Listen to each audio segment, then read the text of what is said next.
ये है एक खूंखार बाघ। ये बाघ इतना जालिम था कि इसने अपने घमंड में दयालु शेर को मार डाला, जबकि वो शेर इस बाघ के जख्मी बेटे की मदद कर रहा था। आइए देखते हैं ये सब कैसे हुआ। एक जंगल में एक खूंखार बाघ रहता था। उस बाघ का एक बेटा भी था। बाघ बहुत ही खूंखार और शातिर था। वो जंगल के जानवरों को बेवजह ही मार डालता। कई बार तो वो अपने बेटे को शिकार करना सिखाने के बहाने ही जानवरों को मार डालता। देखा बंटी बेटा, ऐसे करते हैं शिकार। क्यों, आ गया ना मजा शिकार में? हाँ हाँ बाबा, बहुत मजा आया। उसी जंगल में एक शेर भी रहता था। उसका भी एक बेटा था जिसका नाम बबलू था।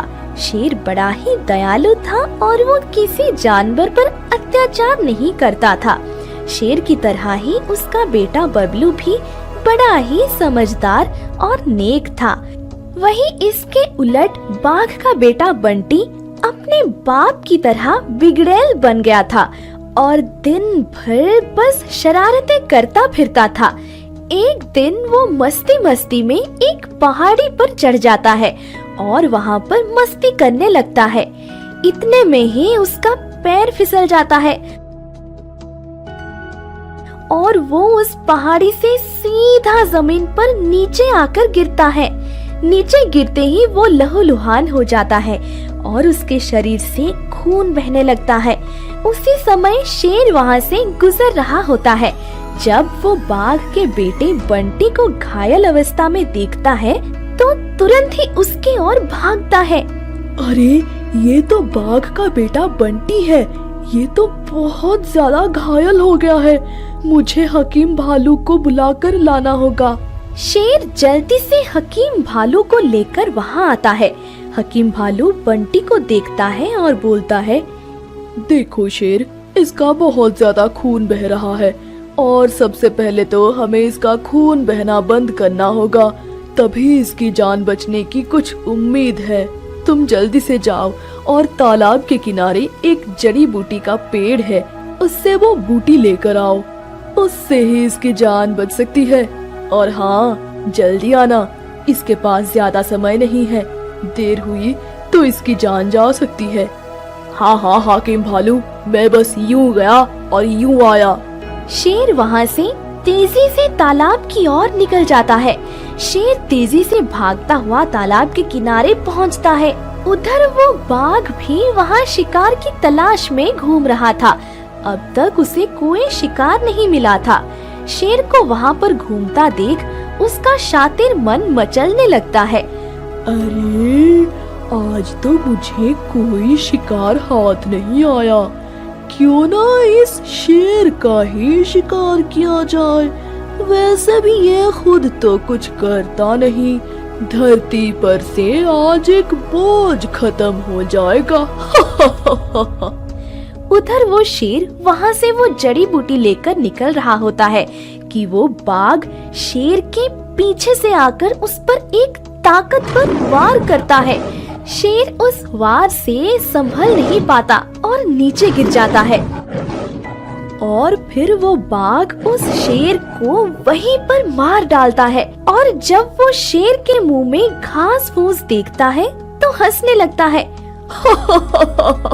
कैसे दिन आ गए, अब शेर भी घास फूस खाने लगते हैं। चलो, आज इस शेर की लीला समाप्त हुई। अब वो बाघ वहाँ से अपने घर की ओर निकल जाता है। रास्ते में चलते हुए उसे हाकिम भालू खड़ा दिखाई देता है और कुछ जानवर भी अब वहाँ पहुँच गए थे। अरे, ये यहाँ पर भीड़ कैसी? चलकर देखता हूँ क्या बात है। बाघ वहाँ से सीधा हकीम भालू की तरफ चल पड़ता है। वहाँ जाकर वो देखता है कि उसका बेटा बंटी वहाँ पर घायल पड़ा है। अरे अरे, मेरे बंटी को क्या हुआ? मेरा बंटी कैसे इतना घायल हुआ है? बाघ भाई, तुम्हारा बेटा पहाड़ी से गिर गया है, इसलिए इतना घायल हो गया है। फिर तुम सब लोग ऐसे खड़े होकर देख क्यों रहे हो? हाकिम भालू, तुम इसका इलाज क्यों नहीं करते हो? अरे बाघ भाई, मैंने शेर को कुछ जड़ी बूटी लेकर आने के लिए कहा था, लेकिन वो इतनी देर से वापस नहीं आया है। लगता है अब तुम्हारा बेटा बचेगा नहीं।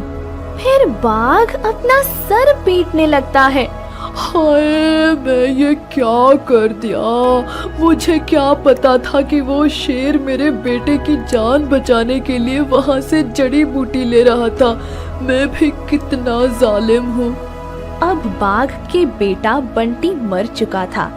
तभी हाकिम भालू बोलता है, माफ करना बाघ भाई, तुम्हारा बेटा अब इस दुनिया में नहीं रहा। बाघ बहुत देर तक अपने बेटे की लाश के पास बैठकर रोता रहता है और अपनी गलती के लिए पछतावा करता रहता है। फिर इसे कुछ याद आता है और वो वहाँ से उठकर चल देता है। अब वो बाघ सीधा शेर के बेटे बबलू के पास जाता है और उसे पूरी बात बता देता है। बबलू बेटा, मैंने आज तक बहुत गलतियाँ की, लेकिन अब मैं सुधरना चाहता हूँ। अगर तुम चाहो तो तुम मुझे अपना पिता ही समझो। अब से मैं तुम्हारा ध्यान रखूंगा, तुम्हें कोई तकलीफ नहीं होने दूंगा। बबलू समझदार था और उसने बाघ की बात मान ली और फिर वो दोनों उस जंगल में हंसी खुशी रहने लगे। तो देखा दोस्तों, कभी कभी हम अपने घमंड में अपना ही नुकसान कर रहे होते हैं, पर हमें पता नहीं होता कि वो काम हमारे लिए घातक सिद्ध होगा। इसलिए सोच समझकर और उसके परिणाम के बारे में सोचकर ही काम करना चाहिए। आपको हमारी ये वीडियो कैसी लगी कमेंट करके बताएं और हमारे चैनल को सब्सक्राइब करके